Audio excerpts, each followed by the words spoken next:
So I saw this on Twitter the other day. This is Julia Davis. She's the force behind the Russian Media Monitor. They do great work. Meanwhile, in Russia, Sergei Mardan said that being Ukrainian is a deliberate choice and compared it to swearing allegiance to the devil. How about that? So you're not actually Ukrainian. You just choose to have this cloak of Ukrainian identity where you really are a Russian, but you're just acting like you're Ukrainian.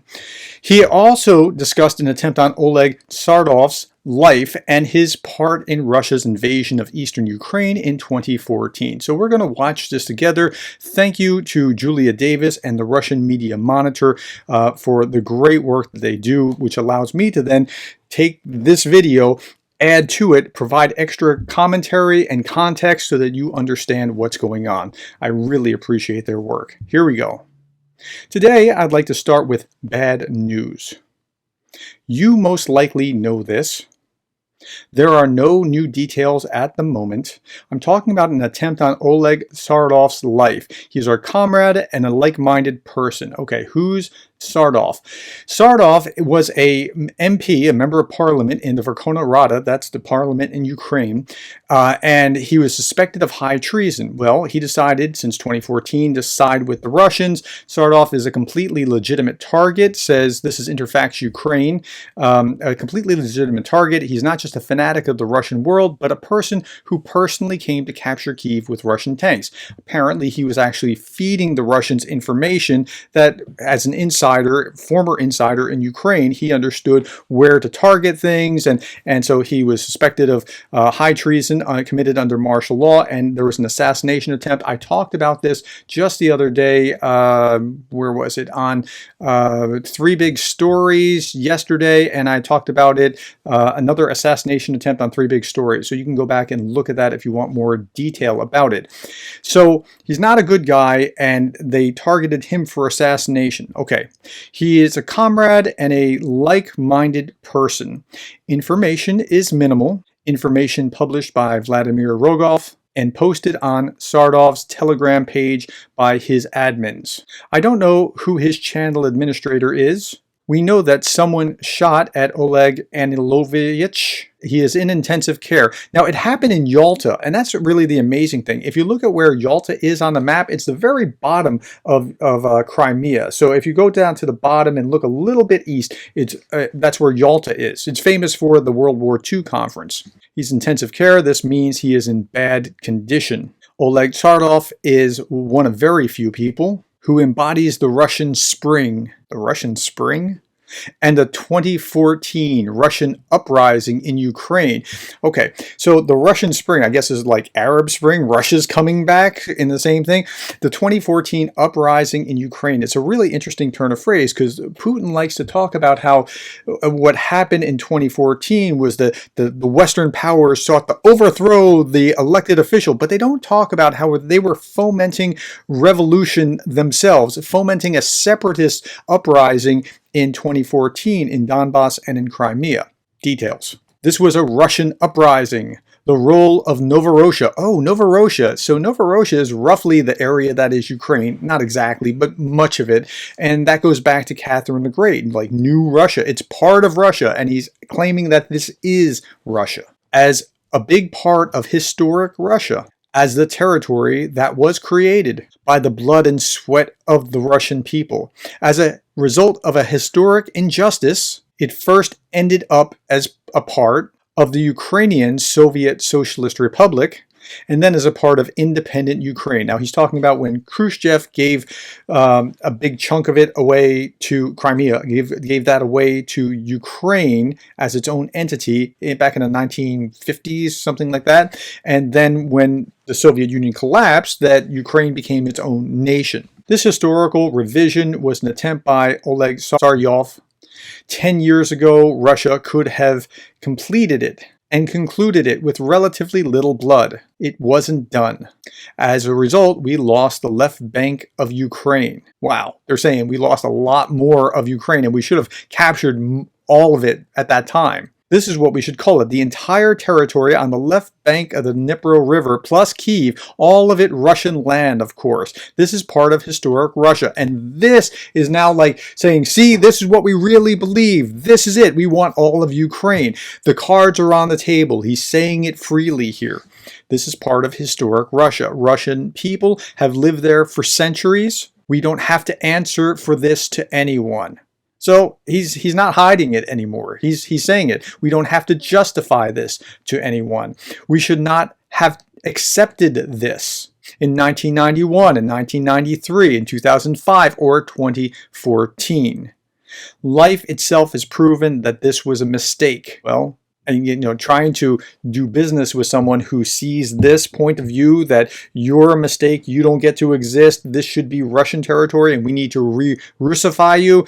This is why it's an existential threat to Ukrainians who are fighting for their own independence. Okay, Oleg Tsaryov was attacked for this idea that he served. He is one of the main faces of the Russian world. This is who Oleg Tsaryov is. He's a Russian man, a Russian patriot. He is a Russian politician, a Russian public figure, and that's why he was targeted with assassination, because he was a traitor to his own country, which was Ukraine. He decided to abandon it, and he has a right to do that if he wants to abandon it. But when he works with the Russian government to then work militarily to help them overthrow Kyiv, and probably some sources were talking about how he would be perhaps the Russian puppet governor put in by Putin had this all worked out well, then he's kind of in the targeting zone. Remember this.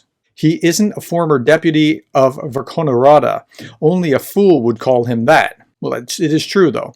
Although we have always had an abundance of fools. This is the cross of our country had to carry for centuries. As Christopher Minich said, Russia is apparently governed directly by God. Huh? I mean, sounds like not so much God, the way that they're treating their neighbors, like, love your neighbor, that kind of thing. I would say that's probably not true. Because of the number of fools and important positions was always like this. This is the latest. Lenin's policies of internationalism and the building of national republics is coming to an end, at least in the Donetsk People's Republic. Personally, I am incredibly glad about this. Here is what the head of the Donetsk People's Republic, Denis Pushlin, said. No one wants to study Ukrainian in DPR schools. Now, that's not necessarily true, but that's what he's saying. And Ukrainian can't be taught in DPR now, and that's because they've outlawed it and made it illegal. Generally speaking, if you have to outlaw something and people want to do the thing and then you have to outlaw it so they don't, that means that people want to do the thing. So, okay. Here's what is excellent about this news. No one is lying. Well, they are lying. I mean, that is just not true. No one is performing a ritual dance by the name of the multinational people of the Russian Federation, where everyone is happy. No one is pretending that DPR is some kind of Ukraine, where people who think they are real Ukrainians live, who want to study the Ukrainian language. There are no Ukrainians there. Now, that's a lie. There are Ukrainians there, and there's quite a few that want to have the freedom to live in an independent Ukraine and not be Russian. Now, it was a higher percentage for a long time, even before the 2014 invasion of Russians or Russian speakers, Russian ethnicity, that kind of thing. But the people that are happy to see Russia there have dwindled significantly since the 2022 invasion. Some time ago, I wrote and posted something about what I believe it means to study Ukrainian language in 2023. Or I can repeat it once more. This is an act of political demonstration. Any family that insists upon it should automatically be the subject of special scrutiny. So if you want to study Ukrainian, the state should investigate you. That's what he's saying. That's that illegal. Why is Ukrainian that dangerous to you? Why is just the language itself such a threat? You got to ask yourself that. Like it or not, there is no other way. This is how it works. Totally voluntarily, for some inexplicable reason, we call those who live in Ukraine Ukrainians. Well, how about that? Just like we call those who live in Russia Russians. And people that live in Germany, Germans. How about that? By we, I mean the average people in conversations, in social media, on television, almost all of my colleagues. And I stress, almost all of my colleagues. For some reason, call those living in Ukraine Ukrainians. I'm totally amazed by this. Well, he's trying to draw out the point, and you'll get to that they're not actually Ukrainians, but why are we calling them that? Okay, here we go. Right now, to be Ukrainian is a political choice. Full stop. No, it's not. They're different peoples. They're different languages. There's different culture. There's different identity. A lot is different. Ukraine is not Russia. I'm not Ukrainian. I have no dog in the fight. I'm not Russian. I'm not Ukrainian. I'm half Irish, half German, living in America. But Ukraine is not Russia. This is a completely deliberate choice. This is a political choice. A person stands in front of the mirror, looks in the mirror and says, I'm a Ukrainian. He swears some kind of oath and slits his vein. I don't know all that they do during it. Soviet literature in the Ukrainian language, the Ukrainian theater, Ukrainian movies, Ukrainian TV. In Soviet times, it was embarrassing to watch. Look, they're different peoples. Now, it's not just a political choice. There is a different identity, ethnicity, people grouping. There's culture, all kinds of things, especially the culture. Like, look at the culture. Look how Ukraine has been looking west because they don't really want the authoritarian nonsense that you have to offer in Russia. All of this was invented after 1991 by sheer willpower. That is a lie. It is just a ritual. That is a lie. It's like swearing an oath to the devil. That is a lie. And the devil's the liar. You denounce Christ and say, now I'm Ukrainian. That's also a lie. Pardon, I know this is a stretch in the manipulation. What is most horrendous? This pathology is multiplied by millions of people. Again, he just keeps lying. And by and large, this is the fruit of our efforts. Well, that's the first thing that you got right. They're more Ukrainian now than they were in 2022 before you invaded. Then they circled the wagons and said, you know what? We don't want what you have to sell. We don't want to be part of what you are. Or if you would, our lack of efforts. No, it's not lack of efforts. It's your efforts. For 20 to 30 years, we pretended nothing bad is happening. That all of this does not matter. That it doesn't matter what language someone sings in or rapes his brain choosing to speak that language. Wait, Ukrainian rapes your brain? Are you freaking nuts? Because all of us are former Soviet people. All of us were in the Communist Party and can come to terms. Yeah, well, ask the Lithuanians what they think of that, because the Lithuanians are a very different people too. And you overran their country and essentially took them hostage for a number of years, and that's why they're some of the greatest supporters. The Baltic states, Estonia, Lithuania, Latvia, Poland, they don't want to have anything to do with you. They're just not that into you. They're a different people group.